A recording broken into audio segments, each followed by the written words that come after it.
చీర కట్టినా, ముడి వేసినా, చొక్కా తొడిగినా, గడ్డం గీసినా, చెడ్డీ తొడిగినా అదేదో ఘనకార్యం అన్నట్లు రంగురంగుల ఫోటోలతో నరకం చూపుతున్నారు గనక, గ్రూపుల్లో లేనివాడికి కూడా శుభాకాంక్షలు చెబుతున్నారు గనక, దేవుడి పేరుతో బ్లాక్మెయిల్ చేస్తున్నారు. మా బామ్మర్దికి, సడ్డకుడికి, మేనల్లుడికి, మరదలు ప్రియుడికి, ప్రియురాలికి, మొగుడికి శుభాకాంక్షలు చెప్పండని బిచ్చం అడుక్కుంటున్నారు గనక, కళ్ళు తాగిన ఫోటోలు, ఒళ్ళు కడుక్కునే ఫోటోలు, నల్లులు చంపిన ఫోటోలు, పిల్లితో దిగిన ఫోటోలు. ఏం పోస్టులు రా బాబివి. వాట్సాప్ గొప్ప సాంకేతిక విప్లవం. సద్వినియోగం చేయండి, చైతన్యం పెంచండి. మీరే కేటగిరీ వ్యక్తిలో మీరే నిర్ణయించుకోండి. 4 సూత్రాలను ఖచ్చితంగా పాటిస్తే గ్రూప్ విలువ పెరుగుతుంది.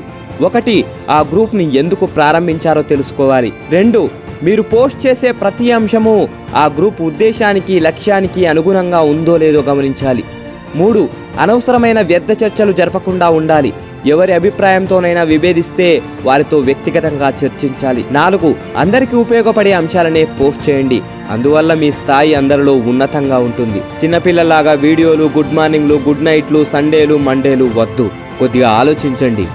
జై హింద్.